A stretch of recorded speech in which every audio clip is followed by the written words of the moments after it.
Good evening. I'd like to call this meeting to order. Can I get somebody to move action 1.02 to approve the agenda? Move it. Second.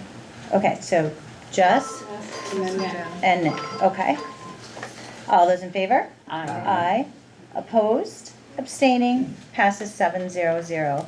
In the event of an evacuation this evening, we need to move out of the building. We can go out the door here to my right out this back door over to the left. Please move away from the building as far as possible.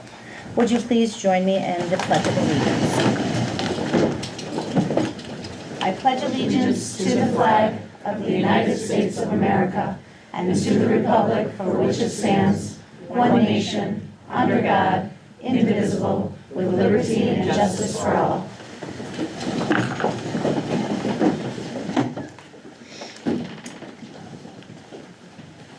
We are going to start with our public forum. We have one community member who is signed up this evening. Just a quick reminder that each speaker would have 3 minutes and that there is no back and forth dialogue at the table, but if you leave, and I do see that you left your email address, the appropriate administrator, myself, or someone who is with whatever your concern is, which we'll know in a minute, will be able to reach out to you at the end of tomorrow or the next day.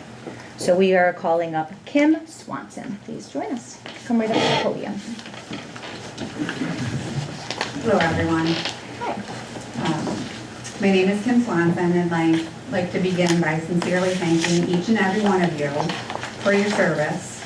As a former school board member, multi-term, in a neighboring district, I know firsthand the long hours and the difficult decisions that you have at times and the thankless nature of this work. So before anything else, I just want to give you my appreciation for the work that you do. I understand that. Thank you. I come before you this evening not as a critic, but as someone who has sat in your seats and who understands the weight of policy, process, and perception, and who continues to serve students through advocacy without compensation simply because it's the right thing to do. Throughout my years on the board, I often reminded myself that when a student, staff member, or a parent came before us in frustration or in anger, it was rarely their first stop. They came to us because of the roadblocks, dismissals, or obstacles that they had already encountered along the way. My advice to myself and to my colleagues was always to listen to hear. Not to respond, not to defend, but to truly hear. Tonight, I'm asking you to do just that. There's a serious issue at the Fulton High School that deserves your full attention and compassion. A culture of unchecked bullying has persisted, and despite the administration's awareness, students are not being adequately supervised or protected. When a student is targeted, it is the adult's duty, not an option, to intervene, safeguard, and to lead. That duty was not fulfilled. To make matters worse, during the recent incident, while many stood, one student didn't. He chose to follow the code of conduct as required in your code of conduct to help and not be a bystander. And instead of being celebrated for courage and integrity, that student was punished. Think about that. The very values that we work hard to instill, leadership, empathy, responsibility, were not rewarded. They were penalized. That's not justice, it's failure. Even more troubling, this event was videotaped and shared among students, a minor child being humiliated and further victimized because there was no supervision in a known problem area. That is not just irresponsible, it's unacceptable. We must demand better from the adults entrusted with the student's safety, and so this never happens again. When questioned, I was told the investigation was thorough. Yet, when asked to define what thorough meant, or why not all students were questioned, or even selective students, I was told there were too many disciplinary issues to manage.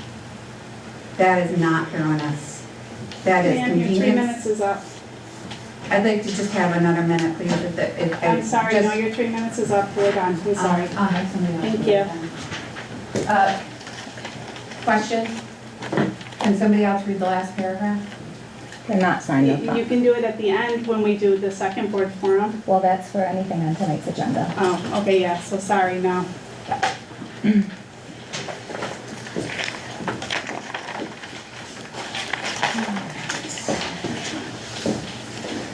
Somebody please move action 1.06 to approve October 14th's regular meeting minutes. Move it. Second? All those in favor? Aye. Opposed? Abstaining? Passes 700. Tonight's president report, we're starting out with the end of the week is the end of the marking period. Happy Halloween. And 10 weeks are up. It's hard to believe that's already through. We have on November 3rd a Title I family engagement, both at 9 a.m. and 5 p.m. So if you can join, please feel free to join. November 3rd will be our next board meeting. That is going to be on a Wednesday evening because Veterans Day is on the Tuesday, so we needed to go ahead and move it. What did I say? November 12th is the meeting.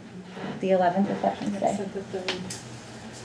Oh, because that's the third item on my list, and I circled it because I knew it was very important to let everybody know that our next meeting is on the Wednesday. Thank you. November 18th, we have our health and safety facilities meeting. The 19th, we have our policy meeting, another board meeting on the 25th. Thanksgiving break is coming up in the end of the next month. December 9th, we have a regular board meeting. December 16th, Health and Safety, December 17th, Policy Committee, and then the 23rd of December, also another regular board meeting. We also have on December, I'm just going to share, we had a meeting at Oswego County School Boards last night. Jess and Lori joined that group with all of the districts throughout the county. And on, it's going to be December 10th. There will be a virtual meeting, so that's for Jess and Lori for the 10th. And also on December 3rd, Oswego County School Boards Association and Central New York School Board Association will be putting on another free seminar training for those of us in the district. It will be with Roseanne Bain from City BOCES. That invite goes out to all board members if you're interested. Also to our superintendents, administrative staff, principals, and it's a great presentation that will be put on. It's to go over DASA, which is something I know that in the beginning of the year we had talked about doing more trainings. So I think it's wonderful that Oswego County School Boards and Central New York School Board is offering us a free training on that. So keep that date in mind and let us know if you're interested, and we'll get that out to Roseanne, so she'll know who's coming out to the meeting. December 3rd, you said? December 3rd, yep, 6 p.m. at City. This would be a great thing also to be keeping in mind. Lobby Day this year is February 11th. That's for NISBA. It will be in Albany. Oswego County School Board is also working with Will Barkley to set up a date for our school district as well as other school districts in the county to meet with him for things that we think need to be advocated at the state level. The date is to be determined. They're still working on a date with Mr. Barkley's office, so we'll make sure that we get that out to you. But Lobby Day is February 11th, and we would meet with Mr. Barkley prior to that. So there is that as well. I also wanted to apologize, Mrs. Hendrickson, because I didn't ask you about the Dragon book at the last meeting, and I just wanted to know how that was going. I know that's been big. I've heard some kids that were very excited to read it. Got only a chapter in so far because life has been busy, but I'm excited to read the rest. The librarians are actually working on Friday to wrap up the Dragons in the Bag. They're working with Mr. Alex Richmond to possibly name our baby dragon. That's with our elementary days, so we're excited for that opportunity. We've been getting positive feedback with the participation on our website with the questions. So That's great. I have to hurry up and read this by the end of the week then. And the last thing under our president's report is our NISBA conference was just held last week into this weekend, and we had 4 members who were able to go into that conference with Mr. Lawrence. We had gotten an opportunity to meet with Oswego County School Board, our Small City School Association, which is really a wonderful group that we're part of to help us and correct me if I'm not putting out enough information, but they're working with us. The state has a formula that's been in place for a long time that is being revamped because we are not getting the adequate allowance for per pupil monies in. That's why it sometimes seems like we're a little behind because we're not getting the money that we should be getting from the state. So that's something that we want to advocate to at our state level on Lobby Day so that we can continue to get where we need to be for small city schools. Is there anything you wanted to add about that? Well, I think it's important to say it's advocacy for a change to the formula, Yes. so we receive more. Yes. Because we have been, by the way of the formula, maybe being tweaked a little bit here and there by state officials, have been missing out on what would be millions of dollars over the past few years. And they were saying something around, we're a little less than about $1,000 per pupil. We're getting less than we should be getting. Advocating for us to get about $1,000 more Yeah. per pupil to really get us to the point where we're kind of even, based on our current expenditures, so, Yes. it's statewide. So think about joining us, friends, in Albany, and we can continue to advocate for that. I'm going to go ahead and open it up to a couple of my colleagues who also went so that they can kind of share some of their experience. There were quite a few really good keynote speakers and sessions that we were able to go and learn different things. So Lori, do you want to start? Sure. Couple sessions I went to about navigating digital distractions with a cell phone ban. There wasn't a lot of information, any more information on that, because it's still relatively new, and they're still discussing what works best, what's gonna happen down the road, will scores improve on tests? They don't really know. The one district that was in there, they said the pouches were working. They had some pouches because kids are interacting, but they complained that the lunchroom was a lot more noisier, so, which in a way I think is a good thing. They had suggestions that maybe printing out the policy on the cell ban, having the students and staff sign it. In Texas, they gave us an example. They said the first offense, somebody's using their phone when they're not supposed to, this is in Texas, okay? They go see the vice principal, the phone's confiscated, but they get sent back to class. The second offense, it's confiscated, they have a half-day detention, and the third offense, there's a suspension and the parent has to go in and get the phone. That's in Texas. But that's in Texas. That's in Texas, Okay. yes. I also went to a Bridging the Gap AI policies for a future-ready school community. Again, not a lot of information because there's AI is changing, it's evolving so quickly, quicker than they anticipated. And so it's kind of still up in the air. They want to get, write policies, but they want to make sure the policy is written so students can understand it. That's a big thing because it means nothing to them. And, if it gets very wordy and stuff like that. And they say they should be written to empower and equip, not confuse and restrict.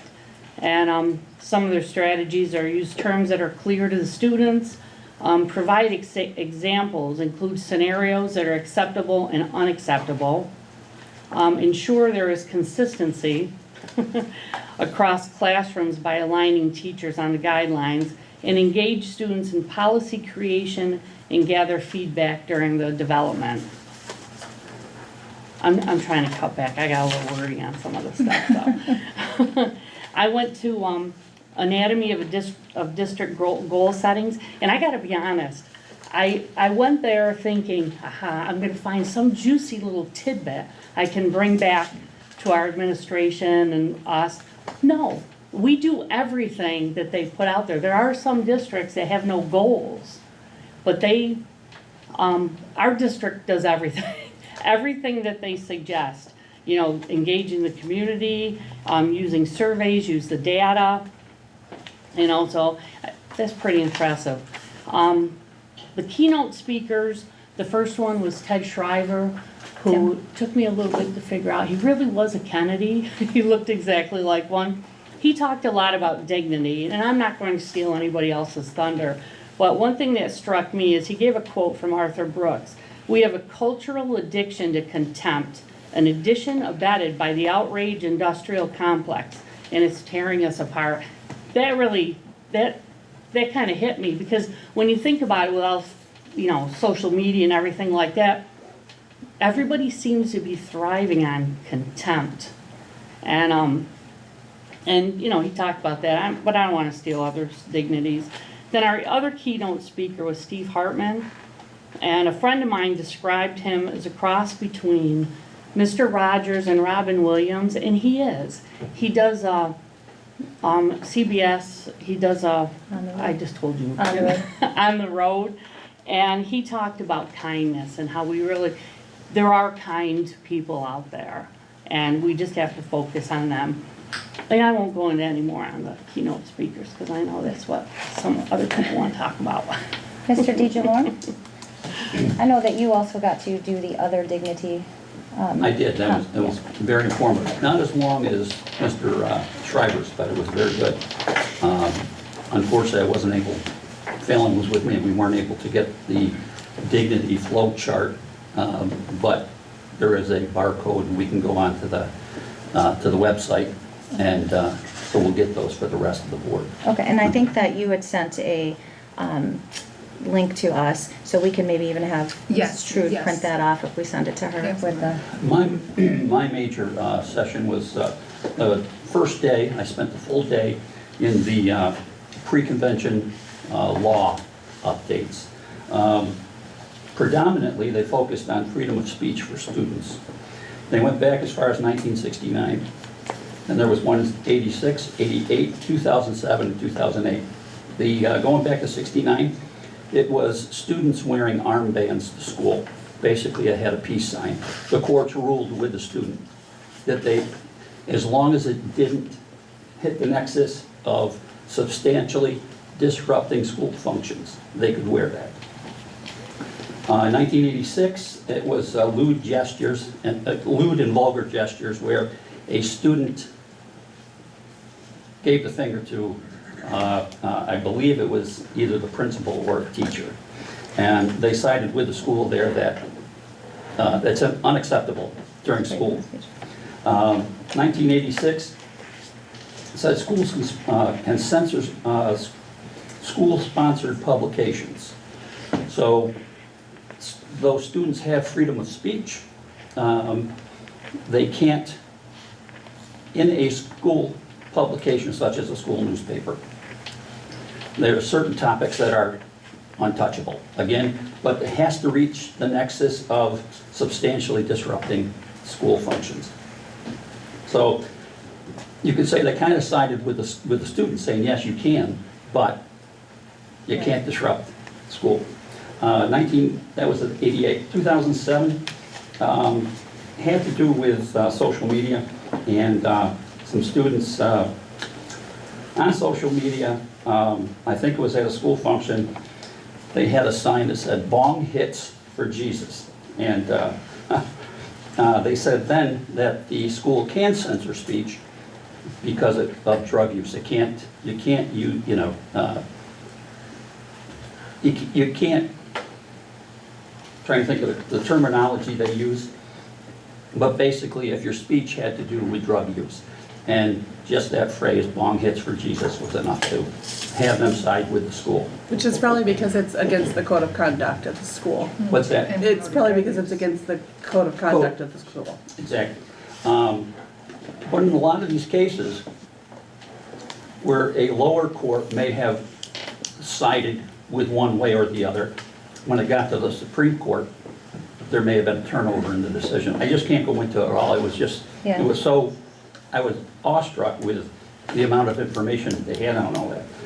Then we went into tenure and eval for staff, and then policies on empty board seats. What school boards can do to fill that, what are the requirements, if any. So, but that took up the whole day. The majority of those was focused on freedom of speech for students, and I found that interesting. Okay. Ms. Hutchinson? Really agree with what, my colleagues said. I did, a lot of the things that I like with the convention is talking to other school districts and see what's working and what, what's not working.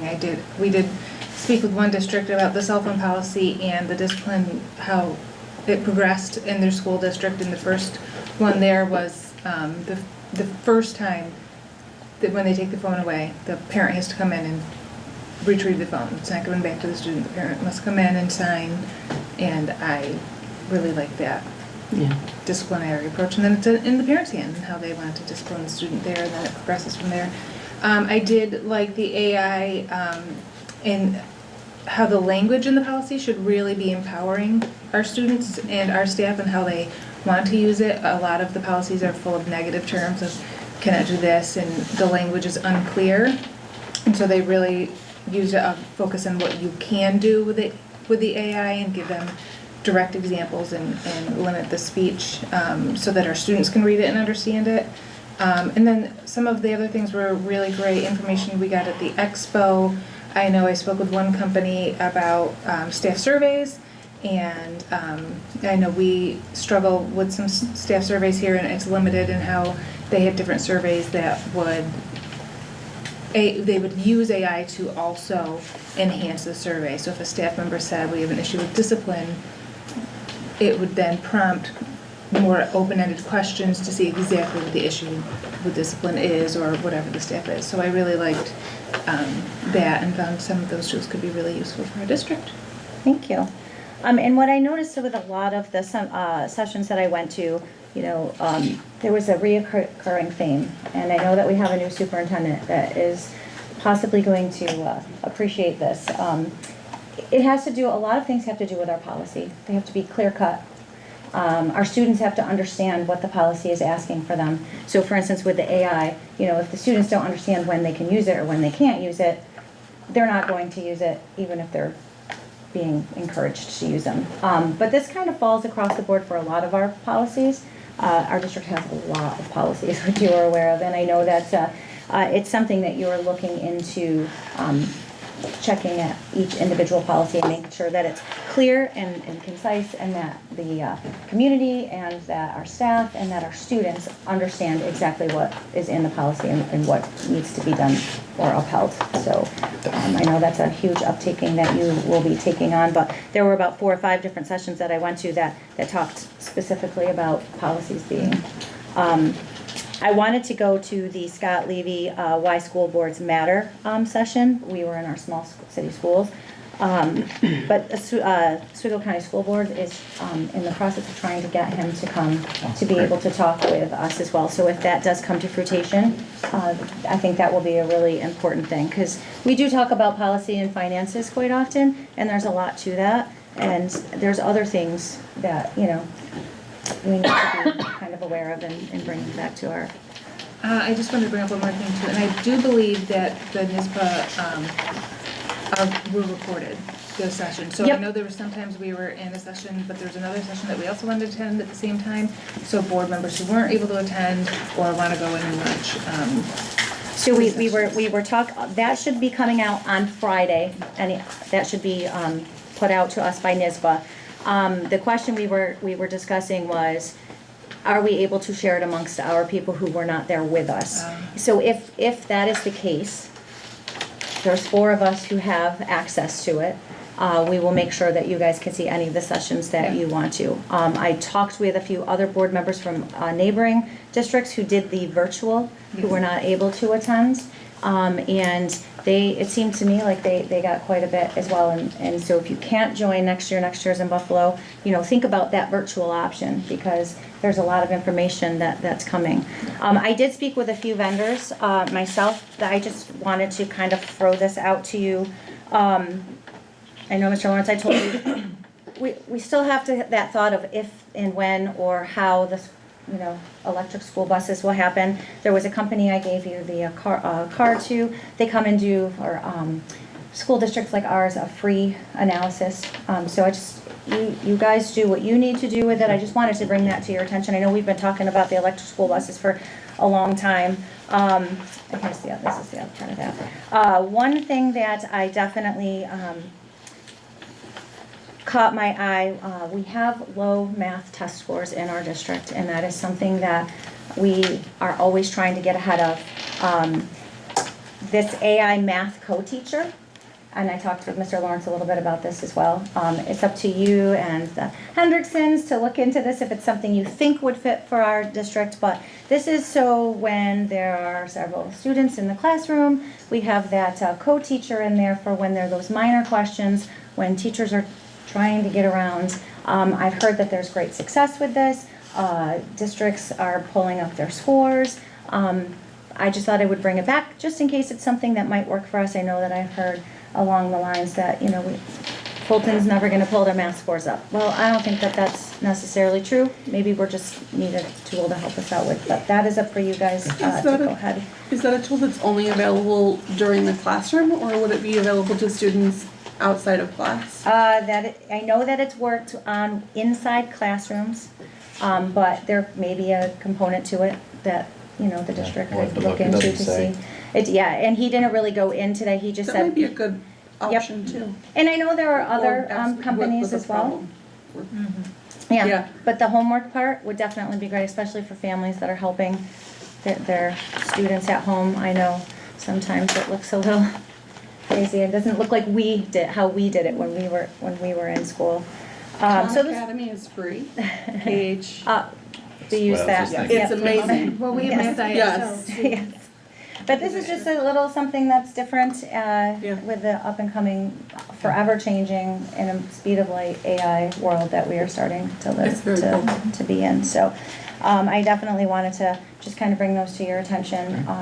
But the whole focus around policy was the overwhelming theme that I got from the sessions that I went to over this. And so I would very much appreciate it if we could definitely, in the policy committee, for all your help that will be coming up on this, and code of conduct as well, making sure that it's concise and all that's in there, so. But it was a great time to, bond with some board members, to reach out to other board members who are around and nearby, so hopefully we can share some different resources with each other, so.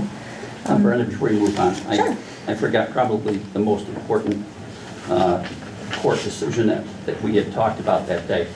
That was, if it reaches the nexus of substantial disruption of school, schools can regulate conduct and speech and social media off campus. SUNY Oswego does have policies that in order to have like a free speech meeting or anything, it has to, anyone that is forming together has to fill out a form and able to do so. And then there's an area that they can have, that it's similar, that where schools can regulate. Yeah, Yes. this was specifically off campus and social media. Oh. That they can regulate speech if it reaches that nexus. Again, substantial disruption of school function. So, I thought that, I don't know how I could have forgotten that last, and that was in 2008, so. Well, thank you for sitting in on the law conference. Sure. Appreciate it. If there isn't any other questions or anything else to add, I'm going to go ahead and turn it over to the superintendent's team. All right, thank you. So we have 5 items this morning. The first is very important. We're excited to have a lot of our students here with us this evening. So we have 21 students who are either in band, orchestra, or choir who were selected for the NYSSMA Area All-State Music Festival, which is coming up. So first I want to congratulate all of our students who we'll be recognizing tonight. Outstanding honor. We know a lot of hard work, dedication. This is really years of you practicing and putting in the time to be selected for this. It also says a heck of a lot about our music program here as a district. So very proud of the program that we have in place and our dedicated teachers and staff who are here. I know endless hours helping to support all of you. So congratulations to our students and to our staff. And the biggest supporters, the parents. Yes, Yes. parents as well. I know, a lot of partying around and listening to squeaky instruments maybe early on. And so thank you for supporting your students the way you do. Mr. Giacomucci is here this evening. He has a few words to say as well. Yeah, I thought I'd stand up at the front. I wrote something out, but That was a lot of it, so I'll make it Sorry about that. No worries. Hello, everybody. If you haven't met me, my name is Luigi Giacomucci, and I am the band director at G. Ray Bodley High School. I would like to also take a moment to recognize and celebrate the hard work put forward by our incredible student musicians, for they have all made this year's senior high area all-state honors ensembles. Now, that's a lot to say, but what it actually means is that these talented students performed NYSSMA solos this past May at the NYSSMA Solo Festival. Their solos were chosen from challenging and renowned works performed by professional musicians. In addition to their solos, students also prepared scales and/or sight reading and demonstrated a high level of skill and musical fluency required for selection. Each of these students scored among the top performers for their respective instruments or voices across all 3 counties, Oswego, Herkimer, and Oneida, earning them a place in the area all-state ensembles. They will join all the other winners or selected students on Friday, November 21st and Saturday, November 22nd to perform and rehearse with them. So just so that they can be each individually recognized, I'd like them to each stand when they hear me call their name, and we'll give a round of applause at the end. So Rowan Beckentross, Anaya Leon, James Mentor, Xander Belson, Justin Wallace, Aiden Neal, Andy Kerr, Kieran Percival, Annie Quirk, Brogan Quirk, Thomas Wood, Ada Dumichelle, Jet Drake, Izzy Flood, Kevin Mentor, Abby Spillman, and Matthew Becker.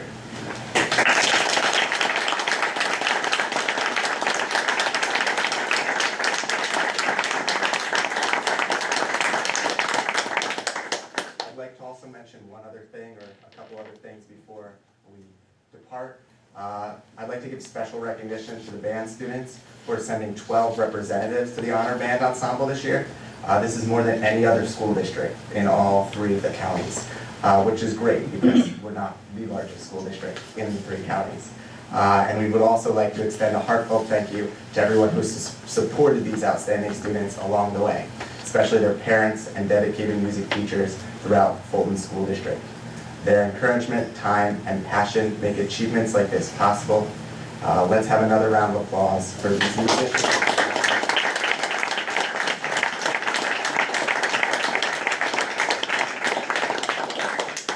Thank you very much, everybody. Thank you. Thank you. Congratulations again. everybody. Sorry to leave. Nope. No, you're good. Go do Yeah, your yeah, thing. okay. Thank you very much again, everybody. Thank you. Got some scales to practice. Congratulations, everyone. Congratulations, everyone.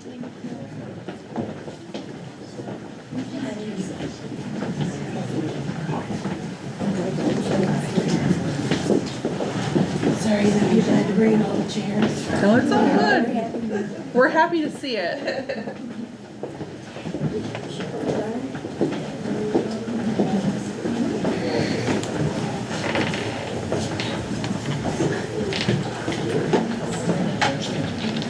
All right. So our second item this evening is a focus on our District Coherence Council, an update from Mrs. Hendrickson. So last Monday, we held our first District Coherence Council meeting of the year, filling up the high school library with 55 members, which included building and district administration, teachers, community members, parents, and my favorite of all, we had 7 students who were actively participated in all the activities that we did. I was so impressed with their willingness to share their thoughts, and we even had a few leading some of the stations that we rotated through. So the purpose of the meeting was to bring our district and site-based teams together to align our goals and strengthen our coherence across the district. We shared our strategic coherence plan and goals for year 2. We did a quick one-word check-in focusing on our mission and vision, and had each of the building site-based teams review our mission and vision and choose one word that really stood out to them. A lot of the words that they chose were empower, learner, and hope.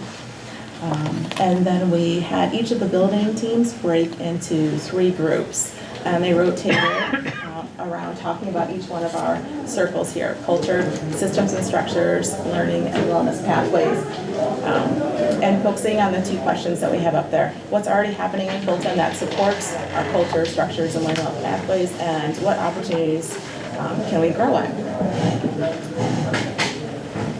Afterwards, we collected all of the charts, and here's a general summary. Everyone felt that we were doing a great job expanding our pathways. We have a strong social emotional learning program in our district with mentoring and focusing on life skills, and looking to expand our career technology and, here's my notes, career technology and education opportunities, arts, and family engagement. Under systems and structures, our professional learning teams are up and running. We're focusing on data-driven collaboration. We're doing a nice job supporting our new staff members. Again, focusing on expanding our tier 2 and 3 to make sure we're providing supports for all of our students, ensuring that we're implementing our multi-tiered system of supports integrated across all 6 buildings consistently, and enhancing our communication. With culture, the groups all felt that we have a pretty positive culture going through our all 6 buildings with our events and recognitions, focusing on our new posters of SOAR. The students shared that they feel like they have strong relationships with the staff, and areas that continue to that we need to continue to grow on are clear communication, family engagement, and consistently sharing some welcoming practices across all 6 buildings. So the opportunity for all 6 site bases to come together and share what they're doing in each building. We saw and heard lots of parents talking to each other, and that was a key thing. What's happening with the Volney parents, the Lanigan parents, how can they share ideas? And that was really the purpose of having all 6 site bases together, was to support each other. So moving forward, our next meeting is December 8th. At that time, we should have our results from our surveys that we will be opening up probably in the middle of November. So we'll take the time to review those and then make adjustments to our plans as needed. So with that DCC meeting, if there are board members who would like to join, please let us know. And if for any reason somebody cannot make it, let another board member know so that we can make sure that there's a board member on the DCC that night and the 8th. Yeah, we just have to be careful so we don't have a quorum. Well, that's why if you can tell us in advance, we'll have it like we did the last one. Okay. And then just for, if you're one who signed up and Renee knows that you're coming, then and you can't make it, something comes up, just let us know so she can reach out to another board member, just so there will not be a quorum. Yes. Yep, just up to 3. And if anybody can't, I can't. My kids are on the DCC, so I'm going there anyway. So I hear Fallon and Tim. Well, I'm just saying I don't mind. I just don't want to step on toes and. Yep, nope, we're all taking Yeah. turns this year because there are the 4 meetings, so. Well, I figure I would go, and if someone wants me to sit in the hall, I'm so. I can probably hear a few of the balls on anyone. I just want to add, the 7 students we had participating, they fully participated. It was great to have them there, especially when we went into our breakout groups. A couple of them kind of stole the show a little bit, and it was great to hear their voice through the process. How do we choose the students? The principals, we opened it up. I gave a list of people we'd like to have, a well-represented. The mayor was there. We tried to have someone represented from like the higher education from a college, so just a span of people that can give us input, and they reached out to parents and student members. So usually if the parent was already on the site base, they usually brought their students along. But I know at the junior high and high school, I think both Mr. Cuney and Mr. Murray reached out to students as well. Do the students rotate, or are they the same students? This is the first time we've really had. Yeah. I mean, last year we had the same students for the whole time. We're always open to adding more students, you know. It's great to get students' voices. Yes. Yeah. Yeah, I mean, I can only speak for my kids. I know my kids did site-based, and so then when they went to junior high, the principal sent an email to every parent and said, we're doing this, and if any student's interested, and I just said, they're used to it. So if you need them, we don't get a lot of student participation in these type of things, and so. So we're not gonna turn any students away. Right, yeah. That's awesome. I love That's the good to know. students' voice. Bring a friend. Yeah. We're open for it. we'll try to make it fun. I'm sure you have cookies for them. I did. Cookies and chips. So also last week, we had another exciting opportunity. We had Look at Me, I'm 3. So this was our first session that we held at Fairgrave. Just to give you a little bit of background, this came about because of the Oswego County Community School Advisory that we belong to. So Tammy Sheldon and I both participate in this advisory. So here's our purpose of that committee. Oswego County Community Schools intentionally and strategically connect student, families, schools, and community partners to, I'll give you a moment to read those 3 bullet points. I'm not going to provide access to resources and services that build on community strengths and meeting community needs, create the conditions that empower every child and family to envision and achieve a successful future in which they make a positive impact on our community, promote positive learning experiences, a sense of belonging, dignity, safety, equity, and mutual accountability for achieving our community's goals. So that was our purpose, and based on our local needs assessment, we felt like our number 1 priority was to identify a way to support school readiness and family engagement. And so we came up with Look at Me, I'm 3. So the goal of this is to build school readiness for our 3-year-olds, to get our 3-year-olds in our buildings now so they feel comfortable as they're transitioning into UPK and K through play-based learning with our caregivers.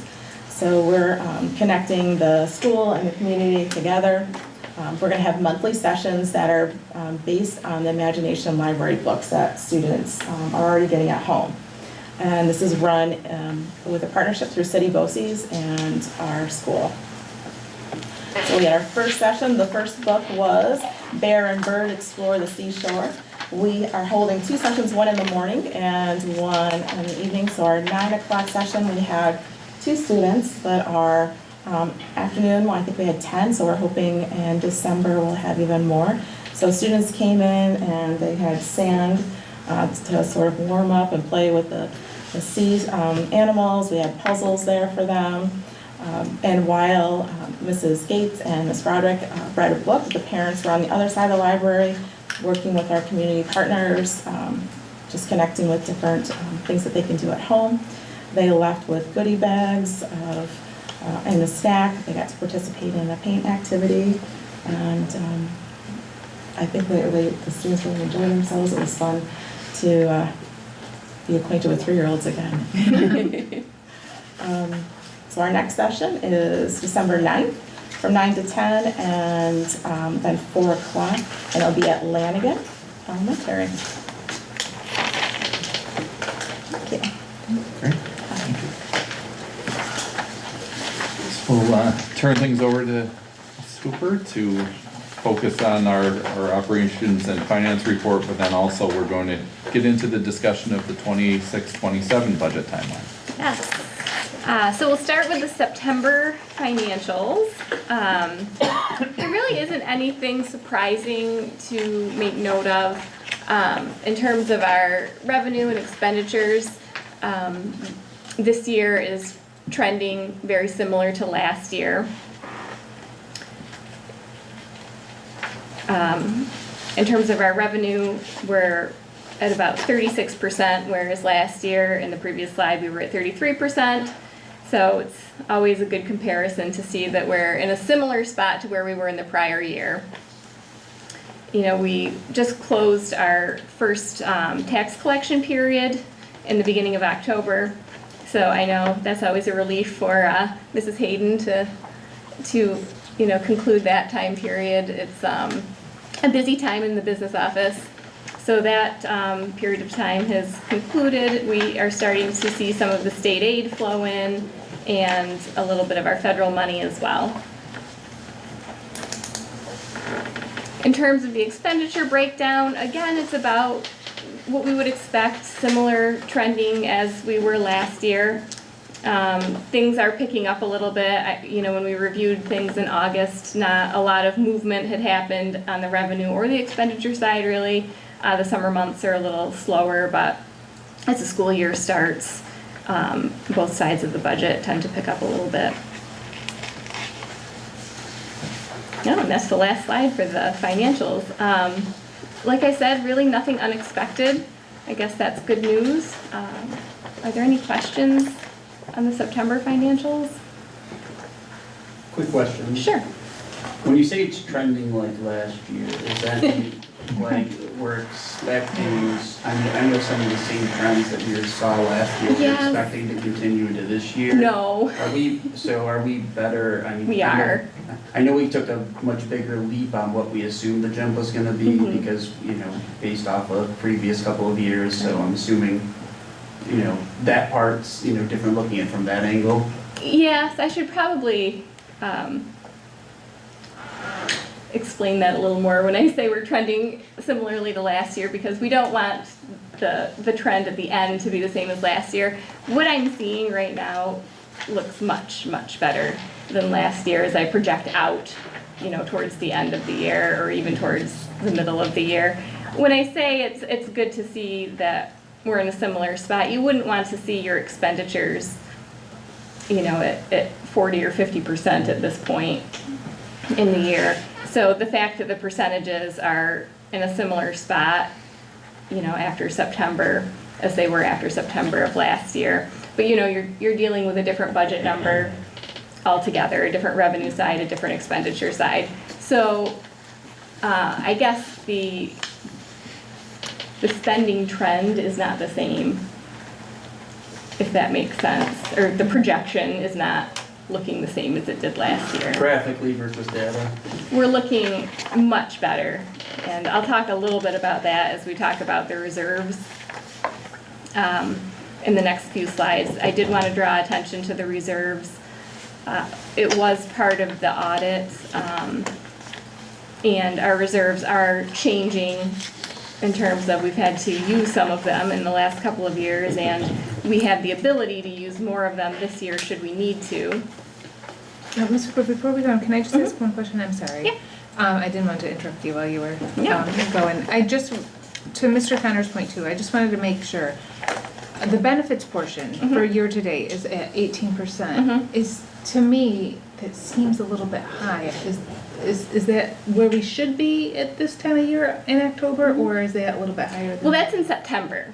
That's through the end of September. Okay, even worse. Is it where we So- should be at 18% already by the end of September, or is that expected, or is Yeah, that? I think you'll be okay. So if you think about the 12 months. Okay, in So- July. What, are we Yes. talking about starting in July? Yep. Okay, thank you. So That means, Yeah. yes, okay. I think we'll be okay. And, as I look at the benefits line in particular, I think we did, we budgeted very conservatively, and I see the results of that Okay. in the projections right now. Yes, So bringing it back to July makes more sense for me. Thank you very much. it is, Mr. Lawrence had to remind me that we're the oddballs with our fiscal year. It's not the rest of the world. So reviewing our reserves. Again, the reserves that we do have funded are an unemployment reserve, our retirement contribution reserve, the ERS reserve, the retirement contribution reserve for TRS, which is teachers' retirement, the insurance reserve, which that's the reserve that we received the legislative permission last year in order to use the insurance reserve also for the purposes of health insurance needs. We do have the reserve for, I'm not going to say the whole word, Brenda and I both don't like the pronunciation, the tax cert reserve. Right now, that is not funded because we don't have any major pending disputes. So we were advised by the auditors to transfer what was left, which wasn't a large amount, I think last year or the end of the year before, out of the tax cert. We do have the reserve for employee benefits and accrued liabilities. You'll hear that referred to as EBLAR. And we have a healthy capital reserve. This is a 5-year look back, just a graph, and you can kind of see over time where the district was working on building its reserves, and then you can see the couple of years where we've had to use some of those reserves to fill some gaps. And then 25, 26, that would be the end of 25, 26 projected, should we use the reserves that we have built into the budget. These are the numbers at the end of our audit in 24, 25. So as you can see, our reserves are still fairly well funded with the exception of the insurance reserve and our unassigned fund balance. Those are the two reserves that we dipped into at the end of 24, 25 in order to fill the gap that existed at the end of that budget cycle. And I can run through those numbers, Tim, so you can hear them. So at the end of 24, 25, the unemployment reserve had 18,000, which we haven't touched that in quite a while. The ERS reserve had 2,169,602. TRS reserve, 2,228,841. The insurance reserve, 300,000. Tax cert doesn't have anything. The EBLR reserve, 3,591,034. The capital reserve, 3,557,771. And the unassigned fund balance, 607,034. With the total reserves at 12,472,282. Any of those at their 4% levels or really? So the 4% is only for the unassigned fund balance, and we're at less than 1% right now. So that's a goal we have moving forward, which I'll get to in a couple minutes. The planned reserve use for 25, 26, again, if we need it. This was part of the budget that was voted upon last year. We're able to use $1.5 million from our ERS reserve, 2.1 million, that should say 2.1 million from TRS, and 250,000 from EBLR, with a total of 3.85 million in this year's budget.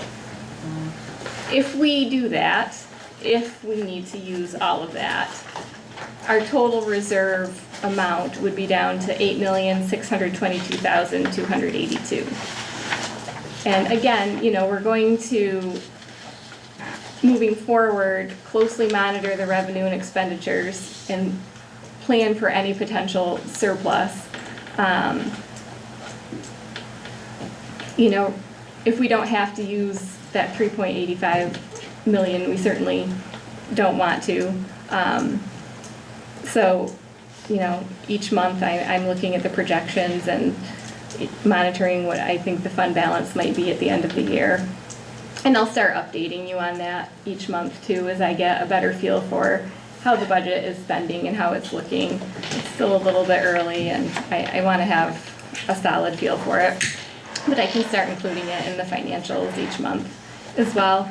But part of the reason that I included the reserve update is as we start to talk about and plan the budget for 26, 27, we really need to keep in mind that should we need to use reserves this year, I think we need to plan with the idea that we're going to need to use them and hope we don't, but we'll have to keep in mind that reserve use isn't going to be an option, likely isn't going to be an option for 26, 27. Because you could see from that bar graph that, we've used reserves the past couple of years and then plans to use reserves again this year. We've definitely depleted our reserves, and we've used the reserves that we have access to use. We really can't use much more of EBLR than what we are. There's certain usages that you're able to use that reserve for, and we're maximizing what we can use it for. We can't use capital to help us, balance the budget. So TRS and ERS were really the two reserves that we could use, and we've done that in this year's budget. What would be the area of the biggest increase that we would have to use the fund balance for, the reserves? You know what I mean? If we were to have to use and not have it for next year? Yeah, this year. So when we decided to use ERS and TRS, you have to apply that to the lines in the budget that are for the teacher's retirement and the employee's retirement. So it depends on how many teachers retire? No, so our contribution. Sorry, I don't- No, that's okay. So we're applying it to our contribution to the teacher's retirement and the employee's retirement system. So, you know, how we contribute to everybody's retirement. Okay, And that's a budget line. right.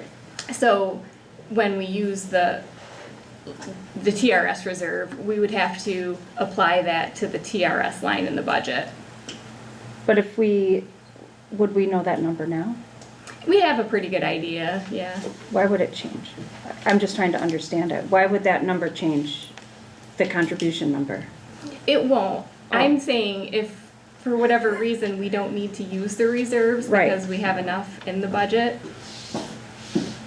overall, Right. the budget as a whole, that there might be surplus in other areas that we can use to cover that. I think I'm just missing a big piece. We can have this conversation later. I think I'm not understanding something. So the numbers for But- some of the expenses, Jen, are Yes. future forecasting. So we're basing that off of what we assume everything's going to cost. But if we have something that comes in cheaper, say it's material, say whatever it is, then essentially if we have leftover money, we're gonna use that money if it's applicable in that area. Right. And then we wouldn't need to take it from our funds. But we're assuming right now we're gonna have to take that amount. But hopefully, as long as we have a successful year and things work out, we wouldn't have to, and that would save us money in the long run. I don't know if that works. Inflation? Is that what we're looking at? Well, we budgeted very conservatively, and, you know, we decided to put out to the voters that we would use these reserves to close the budget gap. You Right. know, should, you know, the expenditures be what we think they are going to be. Healthcare is a big moving target. Right. I do So, understand. Yes, that's If for huge. some reason, what I'm seeing is I think the healthcare costs and some of the other costs might be lower than what we projected. So that would be, we would have an excess in some of those lines. So if we have an excess in those lines, we can take those funds and use those. Right. for I guess ERS that was and my question. TRS. What would be the biggest area that we would be concerned with? So healthcare is one of them because we can't, okay. But this year, we don't have the same issue we did last year. I'm not looking at a deficit. Right, I'm looking at, Hopefully a surplus. yes. a surplus, right. And then any surplus would be able to go Right. back and fund our reserves, is that? Yep. I think I have to go back and just like look at the budget lines because it is so complicated. I was It just is. wondering if there was one area, and when you said healthcare, that triggered, And a lot- I'm and- understanding it now. And this isn't a great way to explain it, but so much of the budget to the codes and a lot of it is on paper, if that makes sense. And ERS and TRS reserves if we're going to use them, they have to be used for a certain purpose. Right, If we don't need to use them because there's money elsewhere, then we won't then we use were them. not gonna use it, right, Right. yes. So moving forward as well, you know, we need to set certain goals to rebuild our fund balance. Tim, as you mentioned, to the 4% would be a long-term goal. And then replenish ERS, TRS, and the insurance reserves as the budget allows. And at the same time, maintain our existing reserves in NICLAS to continue to earn interest. I have a question on that, and this is probably an in-depth question that you're going to have to do research and get back to me on. But what are the percentages, because we can invest some of this in a safe way. What are the percentages that we're getting back on the reserve money? Say it's sitting in a bank account. Some bank accounts get 0.5%, some get 4% APY. NICLAS gets 3.9 right now. 3.9, okay. The nice thing about NICLAS too is it's very liquid.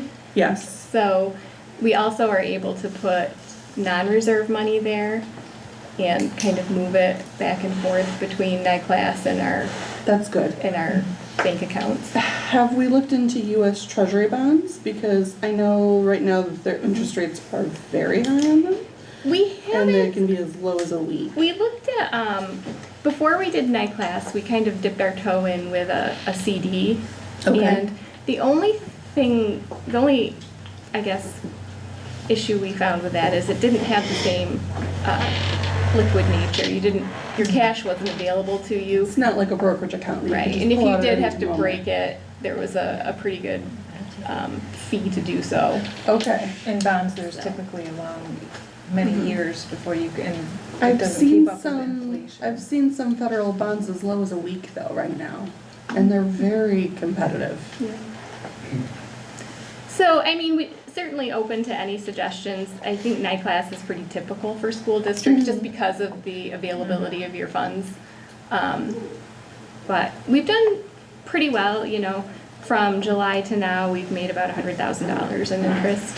So we're leaving everything where it is for as long as we possibly can. And And the night class is dependent upon like, what, how do they decide what the 3.9 is? Is it locked in for a specific amount of time or is it just based on? no, it's changed. I mean, I think we'll probably see it. It was over 4 when I we was gonna say, invested, and yeah. we're seeing it. Yeah. Last year, we saw it Yeah. higher. It was probably closer to 5. Yeah, so it'll, But all it'll, interest rates have gone down. yes, so it'll ebb and flow, just like other interest rates will. Okay. Just making sure that it's not sitting into an account, not getting anything. No, no. That's what it was doing. That's why we moved it into night class last year, so. I think it's also important to add, so our team has been trying to work pretty hard at sticking to the budget plan that was outlined last year, coming into this year. So usually when you start to hit October, November, people start to get comfortable and it's, some new needs pop up and sometimes districts stray away from that plan and we're constantly trying to remind ourselves that now we really need to take a look at how we're spending because we don't want to get into a bad situation. So unfortunately, that turns into sometimes us having to say no to staff or to folks who feel like they really want or need something, and it's because we're really trying to stick to that plan to help the district get into a better position than where we've been. Yes, budgeting conservatively and spending conservatively are really the only ways we're going to move past the situation we've been in for the last couple of years. So. That's all I had. So with that, you have a tentative I do. workshop that I think we probably most definitely should, unless you feel that the next board meeting you'll be able to bring enough to us. I mean, at let this me look point, I at think my- with, you know, input from my colleagues, do you feel like a workshop on the 18th, which is what Kate has tentatively scheduled for us, would be beneficial? I think it might, but if you tell us that we need more time, we can always I wiggle mean, room with that. if we were to meet on the 18th, I think we would probably want to mainly talk about what our goals and priorities are. There's not a ton to talk about in terms of numbers just yet. I have rolled over the budget and started to look at it, but, you know, we still need to begin the process of meeting with building leadership and department leadership and, you know, hearing what their goals and priorities are as well. So do you feel we should maybe push that meeting out? Either way, I don't want to have a meeting and then not have enough to discuss because I know everybody has a lot going on. We were thinking that one was maybe on last year because there were some topics that, some red flags were starting to go off about the budget, and that's why you had a really Yes. early one. We knew early that the health insurance was going to be an issue. And I think that's where we started talking about it in October and started workshops in November, if I remember correctly. Yep. Yeah, for sure. So at the meeting on the 12th, if you feel like there's nothing more to add, then we'll discuss it, cancel that one, and then if we need to add something else on, but if something big happens, If something happens, you know, within the next, you know, couple weeks, we can leave that on, Typically so. we get the first state aid runs around January 15th or so. Right, usually. So, you know, that's when we really can look at what we've come up with in terms of the rollover budget and compare that to what it looks like we may be seeing for revenue. that might be longer than you want to wait. You know, if you're thinking you want to get together sometime in December and at least look at the initial expenditure Okay. side of the budget, we certainly can do that.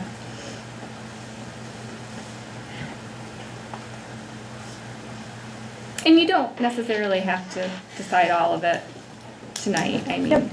We'll just have another discussion on the 12th, but for now, you know, if there isn't anything else to add, we can always pick a date, and that might work. I would suggest though, a December meeting wouldn't be a bad idea, especially with me being new here and just a newer team, all of Because us we being able to really talk through priorities And and. goals, yeah. Yep. For sure. Yeah, I think priorities, Doug, and I think also the way we're gonna approach and take on the budget. Sure. Just maybe not as much number, but more what's the, I guess, Goal ethos setting. behind it, what's the idea, how Yeah. we're approaching it, what's, you know, is it, you know, return on investment, but like how we're looking at all the different factors and approaching it as a whole, I think would set us up good to do something this year and then add, like you were saying, Kate, once we have some more of that information, then kind of plug it into that model or idea based on all of that going into next year before the actual process. So it looks like the board meetings are the 9th and, 23rd? or Well, is it just the 9th? There's only one board meeting in December because of the break. Okay. So if you want to keep it to Tuesday nights, because, or does that start to interfere with like policy committee and stuff like that? We can always do it prior, in the hour prior to the board Policies meeting. on Wednesdays. We could look at the 2nd or the Yep. 16th. We could do an hour prior to the board meeting, the workshop. Yep, we could do that, we Five, could, six. that's a good idea. Main those that works Yep. for her. I know Yep. typically she can get here until Yep. do it. So are we thinking, okay, so our meeting's at 5, so 4:30, 5 o'clock, when, how On the much? 9th? Yes, if we did it prior to the, Yeah, 5 just. because, I mean, I know we've done it before as early as 4, we've done it at 5, it just depends on what you have to present to us, how much time you think it will. It's a good idea. We'll need. So you're doing An it hour on- would probably be good for that first one. I think so. We do 5 p.m. to 6 Also, p.m. says, just to double check on that, so there's no board meeting on the 23rd? No, just one board meeting in December. I don't know where I which is the saw 9th. that, but I'll just make sure. You did, we It saw it on was the in president's president's report, report. so. When is our, so that would need to come off, when is our break? Mr. Leonard? December 22nd. Okay. No, Not seeing it. I don't have the calendar in front of me. December, excuse me. The 22nd starts the break. Yes. Okay, so then the December 23rd meeting, there will not be, so we'll cancel that off on the president's report. And On December 9th, we're meeting an hour. we're gonna meet at 5 o'clock so we can do that tentative goals and, Before the meeting? yes, yep. And if that format works for people, probably by, I would hope by the 27th, we would have the state aid runs. Fingers crossed. Do you think, Mr. Lawrence? Yeah, here's hoping, but we should. Yeah. We could schedule a tentative one also for January 27th prior to that board meeting, if that works for people. Yeah, we can talk about it for Yep, December. as we get closer, we'll definitely talk, yeah. Good. And then, you know, as time goes on too, we can discuss if we want to add in some of the public forums like we did. I think that's a good idea, but it's definitely something for us all to discuss as we Yes. go Yep. forward. Great. That's it for me. Great, and that's it for the superintendent's report. All right. Student representative reports. You have something you'd like to share with us? I do, I have a couple of things. First, we'll start, so I had a conversation with Mr. Lawrence. If you don't know, we do not have crosswalks or sidewalks on 4th Street, West 4th Street, and Chestnut, all the way down to West 4th Street and Cedar Street. And kids in a certain block radius are required to walk to schools. I don't know if you guys have seen how people drive off that state route. It's dangerous. It's super dangerous, especially because winter is coming. And sidewalks is something that can be discussed with the mayor. Just something, an idea to get out there so that something can be done. Not right now, obviously, but like something in the future, because we do need it. No, that's very good to revisit, because I know in the past, there have been some times where they have worked with them, tried to work with the mayor to get sidewalks in that spot as well as down Cedars all the way to the junior high. Is that what it, junior high, or are you talking about Cedar Street to the high school? I'm talking Fourth? about Fourth all the way down. Okay, to the high school. To the high school. Yep. But we've also And then had, all the way down to the junior. yep, we've had conversations about that as well, in the fact that there is a new mayor. It would be a great, and a new superintendent, because I know that this has been brought up several times in our district. It would be a good opportunity to go ahead and have that conversation again, so I like that you're thinking along the lines of safety for your peers. It's great. And I had a brief conversation with the mayor, and he had said, yeah, we could set up a meeting, so we'll be doing that, Okay, hopefully in the near future. all right. Yeah. Also in Curtis, going down to the junior high. Curtis to the junior high Yeah. is awful. Yes. Yes, It's yeah. bad. Yeah. You'll We- see cars coming in the morning and students walking, so they have to like swerve into the buses, and it's just In the winter too, kids Yep. who walk, they have to walk through the snowbanks because there's nothing up there. no plowing, no Yeah, none of that. and plow brings the snow up. When I was principal there, it was always a big concern of ours that could be an accident. We discourage kids from walking, but. But some need to, and that's, yeah. But it's good to bring that up again, because maybe, between the district and the city, I mean, I know there's that whole cost effect thing, but, it's nice that you have a meeting possibly scheduled soon, so. We can get something out there about our student safety. Yep. Yeah, the city should be as concerned about the student safety as we are. Yeah, I know that it's gone through a couple of times, and you guys have worked in the district longer than I've been on the board, so you probably might have heard or sat in on some of those talks in the I have not, but past. I wish I would have. But it was, Okay. principal, it was just something that we were always concerned about when kids walk down Yep. Curtis Street, especially in the wintertime. Yep. That traffic, there's no shoulder, there's nothing. So, and there's plenty of room to build a sidewalk there. Yeah. We're going to do a fundraiser. Yeah, that was like one of the ideas, like, if it's, we can't get it out, maybe we can get it out to our community, because these are their kids. It would hate to be one of those things that we talked about, never did it, Never, and yeah. God forbid there's some sort of tragedy Yep. happening. Someone knows how to write a GoFundMe page. Sure. That see is what we can do. definitely, just knowing a little bit about how the state DOT works, it's a lot of money. So we will have to really be proactive with probably getting grants for that, because you're looking at like hundreds of thousands of dollars Yep. to get signage change and things like that. But it's definitely worth And it's And something it's worth that, it, that yeah. we really can't control as a school district. Yes. So but- Right. that's where we really But we need just, the mayor the first. squeaky wheel, Yes. Yes. yes. That's the plan. Yep. For sure. So that's the And other one. then, it's been a while since I've been here, because I've been so caught up in school and sports and everything. But I attended a board member training in Liverpool at the BOCES, September 27th. And it was just great to be able to go there, and especially since this is like my first time filling this seat, not knowing anything that's happened or what I'm expected to do. I met all these other students who also didn't really know what to do, but being able to communicate with them and just talk about like what is expected of us. Like, one of the things that I learned was that I am actually supposed to overlook K through 12, not 9 through 12. So that's actually been made a plan to sit in with student council meetings with the principals or the student councils at the elementary schools. Okay. And you can use your cohort, your peer, Olivia, to help you with some of those. So hopefully we'll be able to get, I do believe that CNY is going to have another training.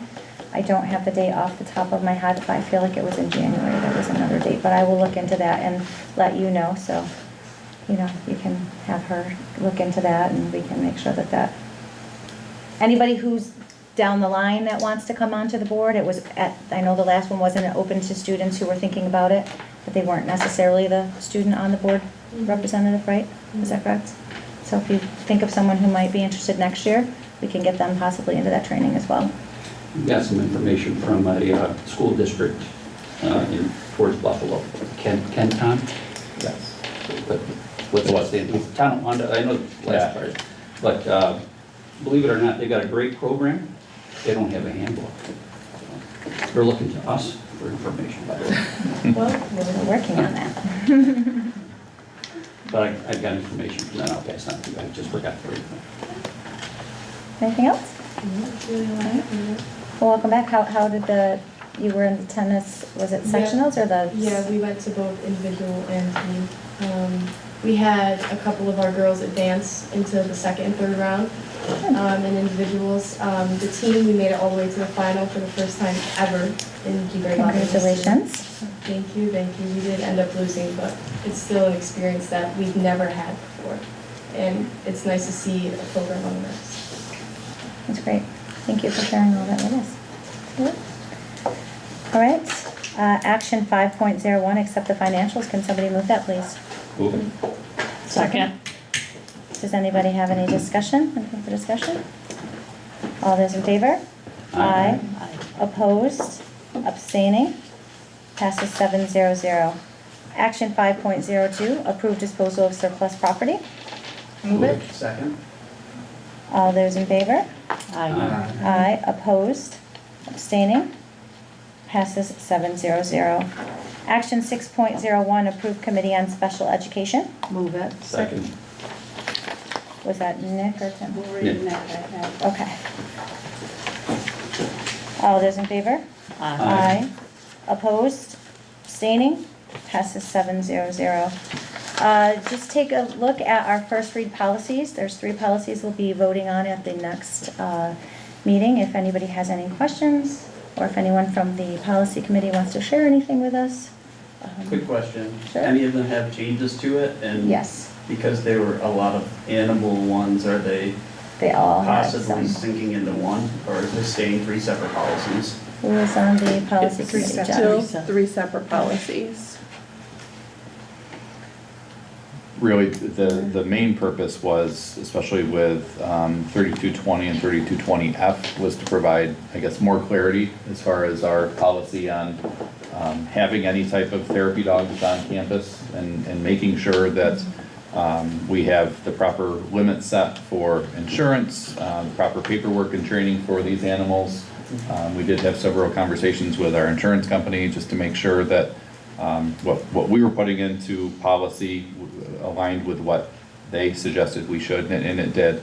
I know there was some discussion about what that insurance limit should be. They did tell us and reaffirm with us that a $1 million limit would be the proper limit for this, so.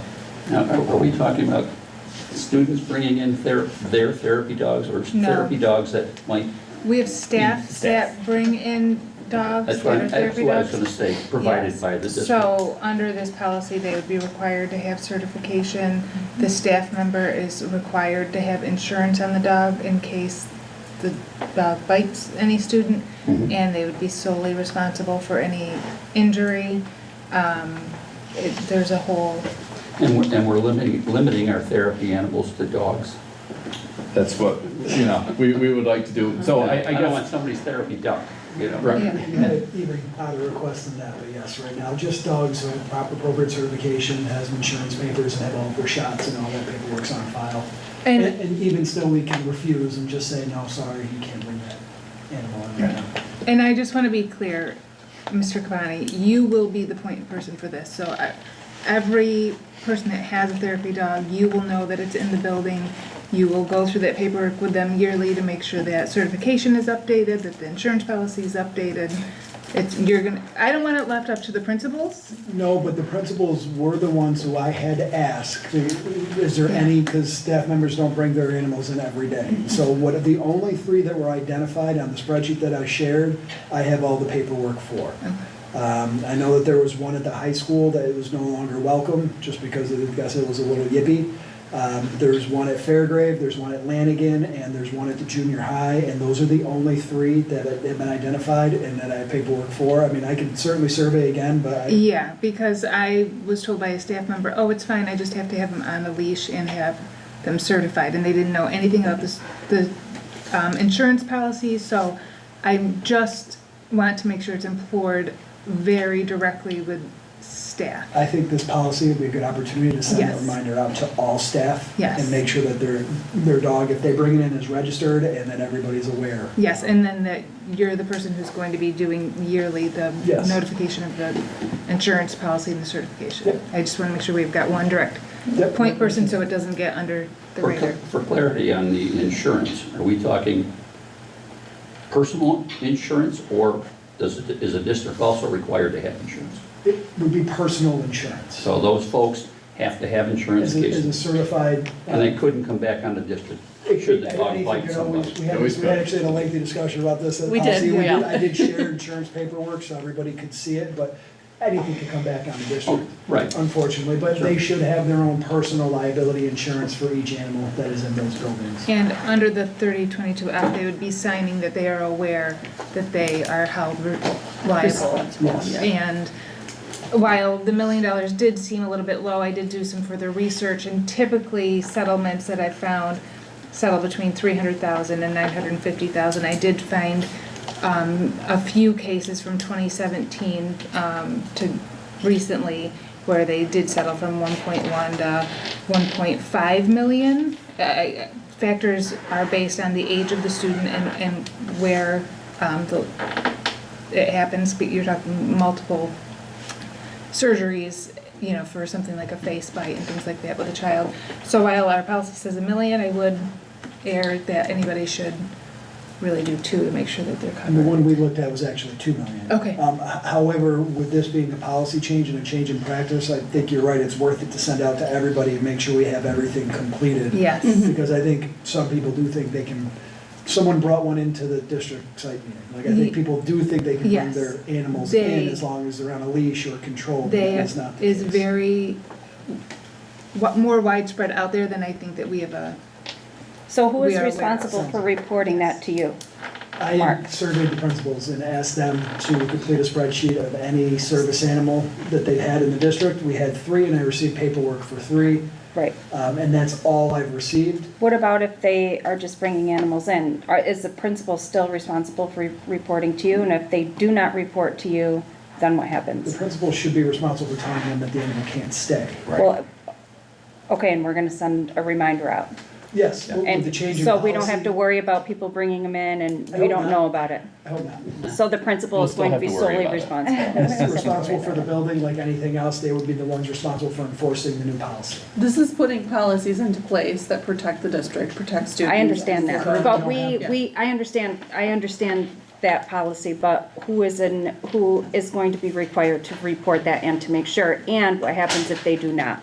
Because that is what is happening And all now. that you will put into your, Yeah, out because to our the current staff once policy, we. Jen says, just principal discretion. Yep. yes. So Yes. currently, we don't have a policy that is Yeah. as tight as Yes, this, so so this- once yeah. this is in place. Or if they don't know about it, right. It'll go out to everybody, and principals will be required Right. to enforce it, just like any other policy we have. Also, So- step 1 is the employee is required to tell the To self-report and provide. principal as well. Correct. Yes. Thank you. Yeah. And will that information be going out on the school's website so that Like our policy. families Policy. and All of our But policies. we've never had an issue with students bringing in animals, this is just staff only. This is and staff. Right. Like I thought it was pretty contained, but if you think that there's other people bringing animals in, then we need to make sure that It's we're been airtight. reported, especially during sports season, because we have sports families who are upset because they're asked to leave the facility with their pet, and we've had several names, not just the 3 that we know about. Of animals that are brought in. the school. Yes. Yeah, and if we don't have any liability or insurance on it, then Exactly. we need to, yes, we will tighten it up. So make sure you guys read through this again. If there's any further questions, please reach out to either Mark or Mr. Lawrence, anybody who's on the policy committee, because we will be voting on this at the next one. So, and then you will take care of getting all of the information out to your staff. And I will say this policy, For the I update. reviewed it, it's pretty airtight. Yep. It's pretty cut and dry what you need, what's Yep, required. I and read what's it, not. yep. Okay. Yeah. So, And I'm sure it came up in your talk, the difference between service, emotional support, like the key differences and distinctions between those. Yes, Mr. Yeah, Henders, that's the that's- first policy, the 1525 for the animal, that talks specifically, I believe, about service animals. yep. Yes. Yes. I know that's one of the things right now going on in the blind community is a lot of people, because there's been such an expansion of people taking advantage of that, that they've had to really classify what's this, what's acceptable, what's not acceptable. Because, again, people take advantage of the system and hurts the people that really need it. Yes. I believe we have 2 therapy dogs and 1 service dog identified as of right now. Thank you for the discussion on that, everybody. Action 7.1 actually, Should we would batch my it? colleagues like to batch 7.01 to 7.07? Move it. Second. All those in favor? Aye. Opposed? Abstaining? Passes 700. Quick question for you. Sure. Did we have to pass anything, or did you just announce the policies, we're reviewing them for next week? I was just announcing that this was our first read, Just wanted to so- double check on that. Yep. Okay. We're gonna move on to board forum. Mrs. O'Brien, would you like to start?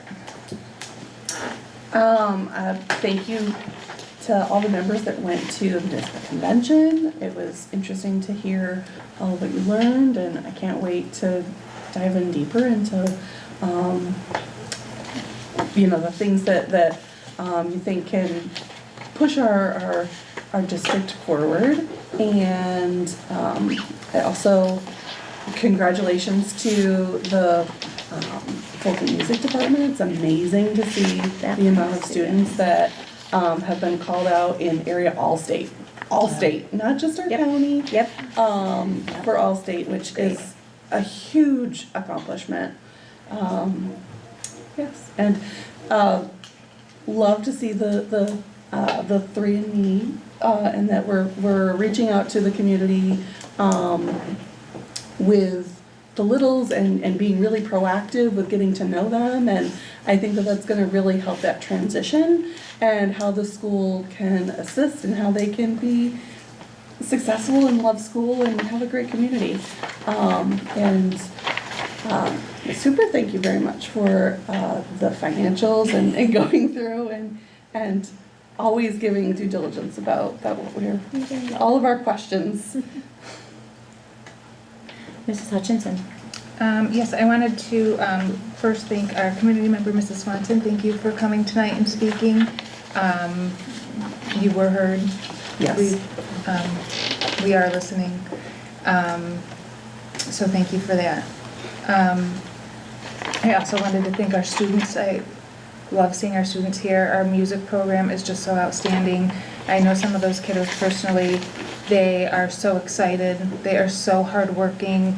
They are very excited for the opportunity that this presents to them, and just so proud of all of their work and dedication over the years that they've developed.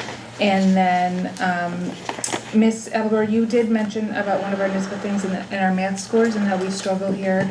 I did want to bring up again, I know I've brought this up previously to some administration, as a parent, especially when your kids are in the elementary level, we say we're a data-driven school. Getting that data as a parent is very difficult. We have STAR math scores that we can only see one of them a year typically. They're not being updated. Not that they're not being done, they're definitely being done by our staff member. But as we've gone through some transitioning in our technology department and things like that, some things have gotten missed. So being a parent who worries about math scores and struggles, that's one area where we might need to refocus our efforts and giving our parents access to our students' scores so they can be better prepared to help our students out as well. It's definitely something that we've struggled with. So thank you, Mrs. Abelberg, for bringing that up because I've forgotten like everything else in my... And that's it. Thank you so much about the conversation for sidewalks. I know we, as a district, have discussed this many of times. It does get complicated between the state and the county and the city and which roads are which, but it is something, thank you for bringing it up again and bringing it on our radar. And that's it. Thank you so much. Okay. Mr. Connors. I think ditto to what a lot of my peers have said. I really want to emphasize, the students tonight. It's always great to hear from. I heard everybody coming in the room. I'm like, are those all the? And people kept coming in. I'm like, we really do have a lot of people that have excelled in music. So again, congratulations. I know thinking back, I was like, oh my goodness, when I was working AmeriCorps, some of these kids were in kindergarten, first grade, really feeling old on that one. And I think, Kate, Doug, everybody involved in the administration, I think focusing right now on the budget, making sure we're putting in, all the programs and different things to really, address, money where we have those issues, say particularly math or something, making sure our funds are going, driven in those areas where we're seeing we need some improvements, and making sure that those continue to be the focus at the front of what we're doing. And I think other than that, I'm gonna pass it on to my fellow board member. Okay, Mr. DeJong. Yes, I want to thank Desiree for all the work and effort you put in for our reservations and all the scheduling and the various functions you got us into. It was great. It was a great conference. Thank you. Thank you. Well deserved. Mrs. Hooper, thanks so much for the financials. I was told once by an accountant that liars can figure, but figures don't lie. So I appreciate all your effort. Ms. Hollenbeck, I appreciate your insight on the sidewalks and all that you do with the school. I think she's the first one of our ex officios that have met with you or with the superintendent and her principal. I don't recall any of the other ones No, coming in. they all have. Do they? Okay. I But just she don't is the recall first to them. have met with Mr. Lawrence. I just don't recall them Yep. mentioning at board meetings that Yeah. they have. And to start including the elementary schools, that's great. Hopefully we'll, between you and I and Ms. O'Brien, we'll have a handbook that'll, we'll point that out for the next student board member. So thanks so much. And then, congratulations to our students and the music program. And I can't pronounce Mr. Luigi's last name. Mr. Luigi. Giacomucci. Giacomucci. And what a great job he did with the program. Yes. So, thank you. That's it. Mrs. Nathan. Ditto to what everybody has said. Congratulations to all the students who were selected to All-State. I don't know how many students are selected in all, but it seems to be a pretty extensive list that Not we have usually here in this Fulton. many, so, So yes. congratulations, that says a lot about our music program, so that was great to hear. Mm-hmm. Congratulations to the girls' tennis team. I had no idea that you guys made it that far, and it was the first time that you made it to the sectional finals, so that's quite a feat, so congratulations through that. For doing that. Mrs. Hooper, thank you. You're welcome. Thank you for being so patient and No, answering anytime. questions, and making it so I can understand too. No, and so I anytime, we can appreciate look at it. budget codes and. But thank you. Mrs. Hendrickson, you always, thank you for your continued work. You are always trying to bring families and our community together to make that connection. And it says something because I feel like the word is getting out more about the resources that we have within our community. So that's definitely going to help with the readiness of our soon-to-be kindergartners. Mrs. Swanson, thank you for speaking out about the importance of supervision. We listened, just like you were saying, and we heard. So thank you for speaking out about that. And Ms. Hollenbeck, thank you for coming to us with issues and having a plan to take action and follow through. That's very promising. So that's an important one too, the crosswalks and the sidewalks. So thank you. Thank you. Mrs. Paul. Ms. Paul. Wow, I can't really add anything to that, but I want to say thank you to Ms. Crude for setting us up. I mean, I was really amazed at that. And Mrs. Swanson, and thank you, with all my colleagues said, agree. Mrs. Hooper, Mrs. Hendrickson, I always have to say thank you. Mr. Lawrence, thank you for all your navigational skills down in New York City. I told him if it were left up to me, I'd still be on the subway somewhere in New York City. But in the students, and I hope the students in the band and orchestra and chorus get to come in like they did last year, and we get a little sampling of them. Music in our schools month. Yes. And I look forward sure. to that, and I can't really add anything else to what he said. I'd like to start by reminding the community that if you would like for the board to hear your concerns, to please email us at clerk@fulton.cnyric.org. Mrs. Swanson, what I was going to address you with is to please send us the rest of what you wanted us to hear, because I know that the 3 minutes goes by faster than we anticipate when we're up there. So I still want to hear, and I know my board members would like to hear what else you had to share with us. So please just feel free to send that on to us. Just a question, isn't there a second portion that's related to anything you discussed tonight? It would be anything, that's coming up for a second, but it would not be about something that's not on the agenda. It's just about the policy that you discussed. Sure. Okay, so that will be coming up after board forum. Perfect. Yep. Thank you. You're welcome. And if anybody out in the community has a school end need that they would like addressed, please reach out to Mrs. Trude at dtrude@fulton.cnyric.org. She's been doing really good at getting you into where you need to be to get your questions answered for your kids' school needs.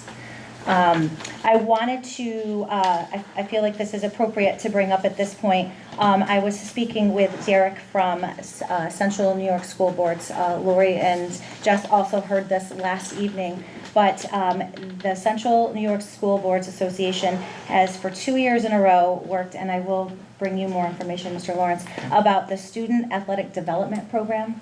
It's a program that they have that comes in, that works with our varsity students and coaches to help bond, break down barriers. There's different accountabilities for team accountability, and Derek would get us hooked up with Mr. Long, who also works in that. It's something that they would work on if we're interested, if it's something that we could fit into our schedules. I know at this point they said it's with varsity students, but they listen to coaches, they listen to the students, and they kind of help improve where our team bonding and different breakdowns are in our athletics. So that might be something that we might want to take up with, and I can get you in contact with Derek out there. Also, and I will revisit this with my colleagues if you're interested, we have quite often talked about the chronic absenteeism, and I know that there were still some questions that some of us had. We appreciate everything that you bring to us for what they're doing. I did attend a chronic absenteeism seminar in New York last week, and Glens Falls has put together, and I know that your team is already doing some of these things, but huge public awareness campaigns. There's been, and I think that you have kind of touched base before, if we can bring something into the school that our kids are interested in, what are the programs? Like survey for our kids, what is it that would bring you to school? What programs are you interested in? Hands-on programs? Is it something that's sending you out to BOCES? Is it that college high school program? Is it something we can bring in personally here that would bring more of our kids? Every chronic absenteeism student has their own stories, as do their families.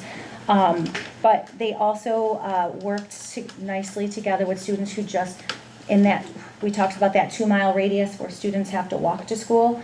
In Glen Falls, they have a program with bikes that community members donate, that they work with the city, and it's kind of a bike trade.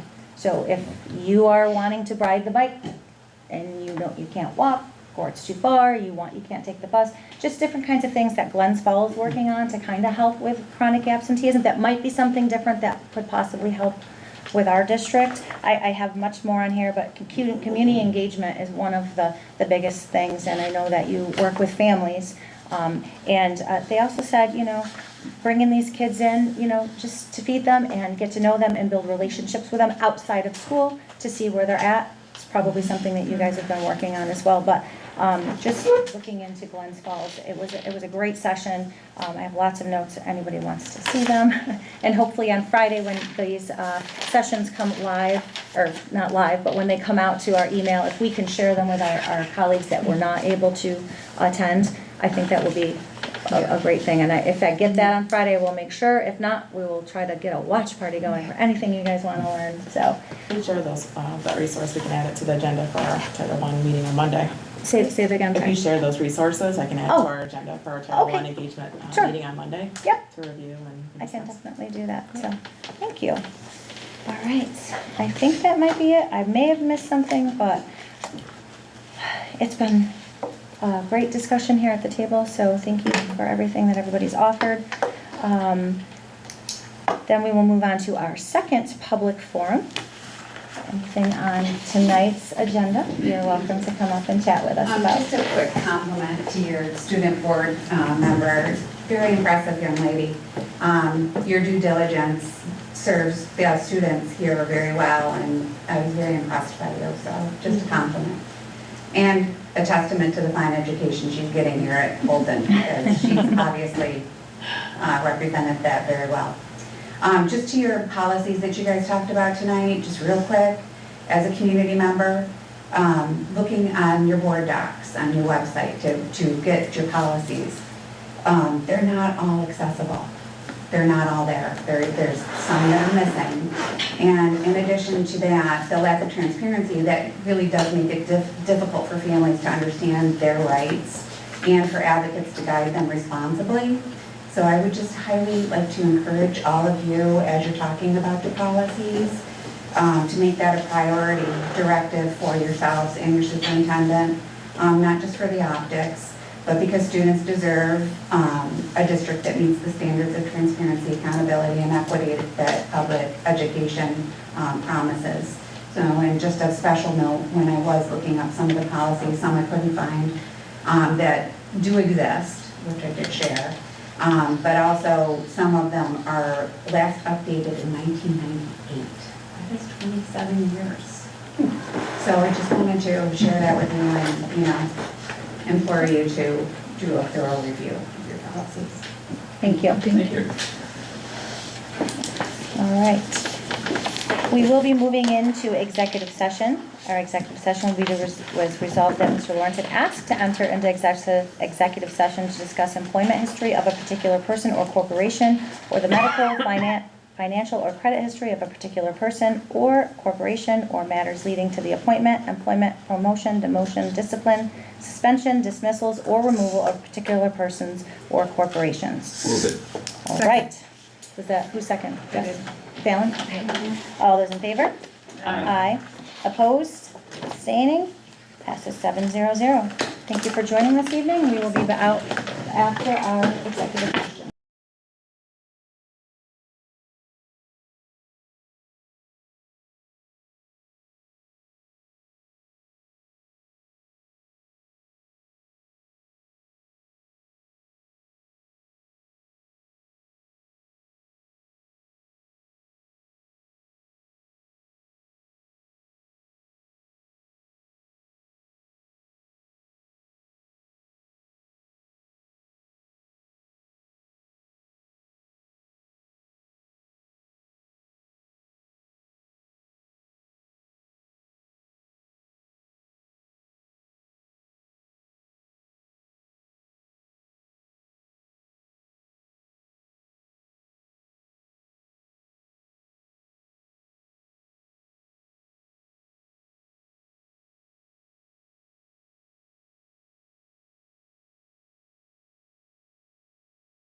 Have a long day. All right, welcome back. We are going to move on to action 8.04, a disciplinary appeal. Could somebody move that, please? Move it. Second? Okay. Those that we are appealing to upheld, those in favor, aye. Aye. Opposed? Abstaining. Abstaining. Passes 6-0-1. Action 8.05, disciplinary appeal for students. Somebody move it? Move it. Second. Okay. Decision to uphold the superintendent. It's a decision. Those in favor? Aye. Opposed? Abstaining? Abstaining. Passing 6-0-1. Action 9.01, adjournment. Move it. Okay. Second? So Nick and Fallon? Yep. All those in favor? Aye. Opposed? Abstaining? Passes 7-0-0. Thank you for joining us this evening and have a great night, everybody.